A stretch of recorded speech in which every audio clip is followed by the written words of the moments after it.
a motorcycle festival. Yeah, I had a choice of working for this wedding or the motorcycle guy. I chose the wedding. But I thought that it would bring it back. We have to get a little pink here. That's True. Pink, black,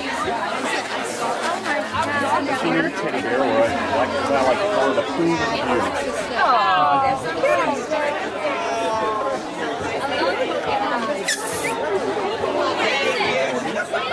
Do you guys have a picture of us here?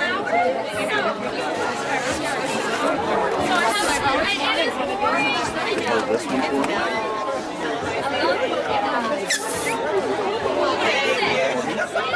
Do you guys have a picture of us here?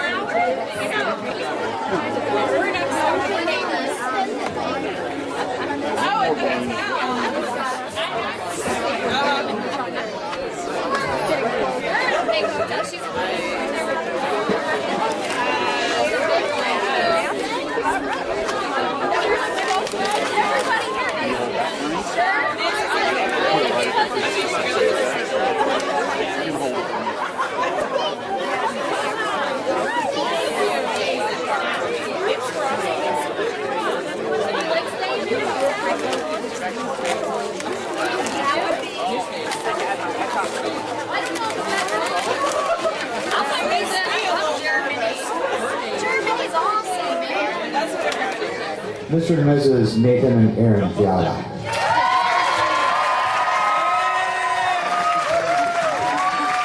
God bless, Godspeed, and may you stay forever young.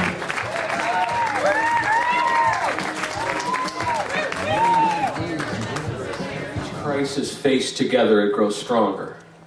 And with that confidence, we grow together.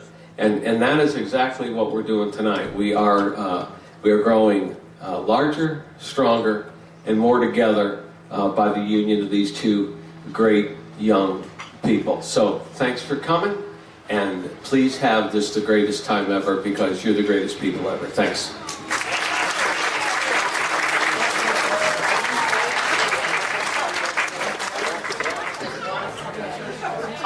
That's it? Okay. My name is Richard Fiala, and I'm the father of the Nathan Fiala, obviously. And I just wanted to say, for our children, Adley and I, his mother, what we wanted from our children as far as the future goes is three things. Number one is happiness, good health, and economically well. Okay? Now, my daughter there, the first one to be married, she ended up with a great husband and a beautiful daughter, and she looks like she's very happy, and they're pretty healthy, and economically there's okay. Now, Nathan,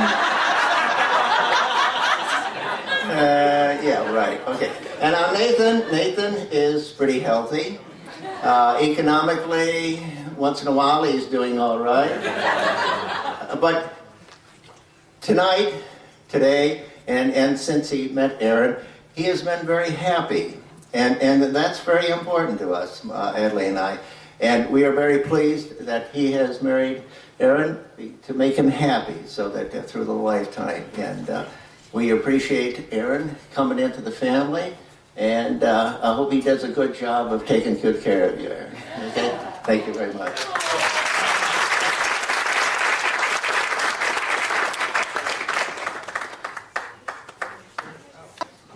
Well, as you might have guessed, Terry doesn't let me talk very often. And I don't often get the stage all to myself.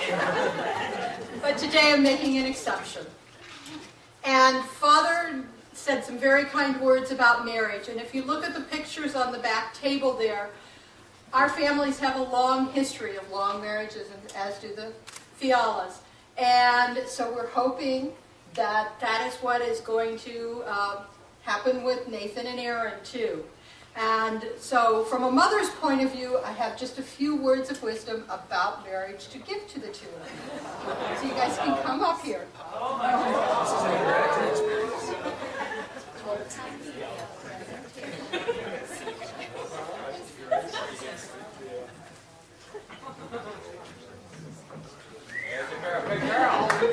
Today, as you two enter a new life, think that everything is happy and musical, and your life is coming up roses. But as we know, as Nathan travels a lot, and as you may travel with him, you always need to keep the home fires burning. And so far, you're doing a great job of that. And these two people are adventurous. Erin struck out on her own. She decided she wanted to go to college in Ireland for a while. We said, if it doesn't cost any more than what we're spending now. And so she got on the internet and she found that she could apply to the National University of Ireland as a foreign student, and it wasn't going to cost us any more. And off she went.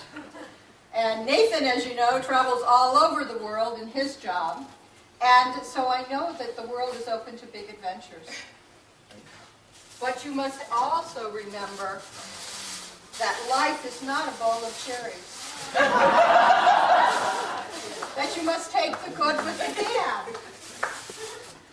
And that sometimes it's only right that you let out the hot air. All right, I know that was meant not for Nathan. But the important thing is to always kiss me goodnight and to kiss and make up and to remember that that's the best part of any argument. And what I always, and I know that this is one of Nathan's favorite stories, that the main thing in a marriage is to remember to laugh and always have fun, because life is an adventure all by itself. And if you don't take the good with the bad and remember to laugh at whatever comes your way, then life can be sad. But if you look at it, and I'm fortunate to be married to a man who always sees the glass half full rather than half empty, life is a good place, and it's a good life. So that is what I have to say to you about marriage, and this is a little gift for you all to start in your new home. Thank you. Thank you.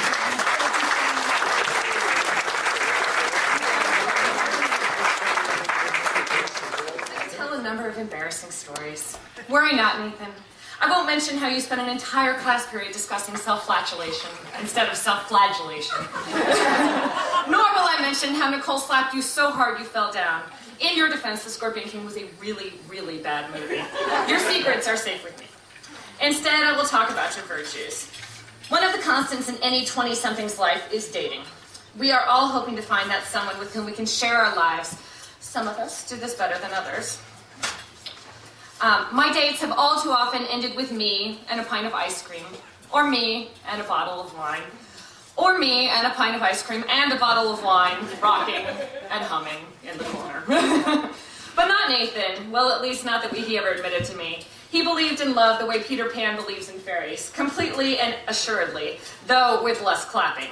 A breakup meant she was not the right girl. Love was out there. A couple of years ago, like many of us, he turned to online dating. He called me after his first date with Erin. He sounded excited, invigorated, and I remember the conversation going something like this. Me, you sound chipper. Him, I just had a great date. Really, I don't think I've had a date where I felt that good maybe ever. Me, I hate you. Clearly, I was very happy for him. Over the coming weeks, months, and now years, things progressed with Erin. They spent more time together. They moved to Richmond when she got a new job. And then they got engaged. And now here we are, witnessing proof that something I thought would never happen happened. Nathan was right. Love was out there. So let's clap because we believe in love, because we believe in a life full of love, and most importantly, because we believe that is the life that Nathan and Erin will share from here on out. Cheers.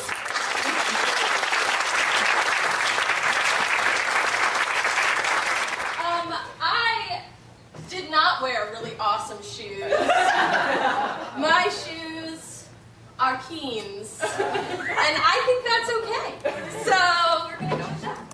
All right, this one. I don't actually think I need a microphone. Obviously, I'm very loud. I've known Erin more than half of my life, my entire life.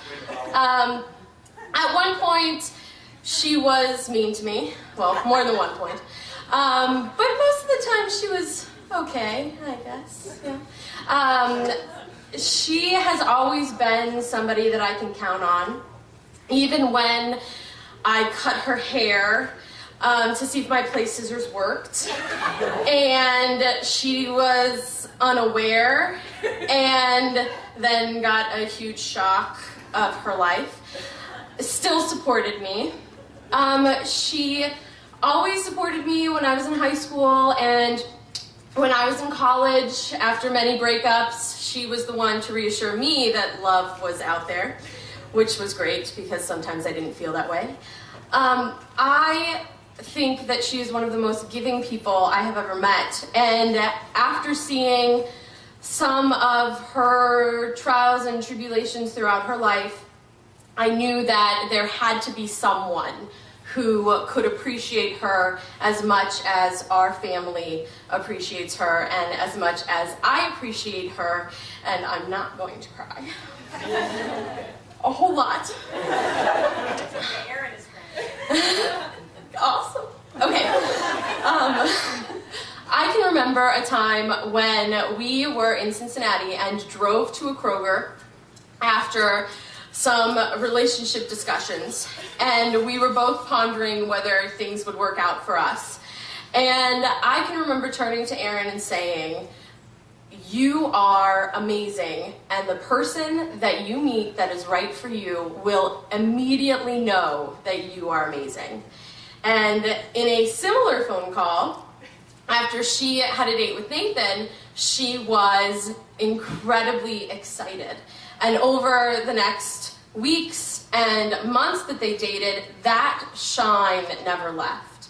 And we again had a conversation about how she felt. And I said, "He thinks you're amazing."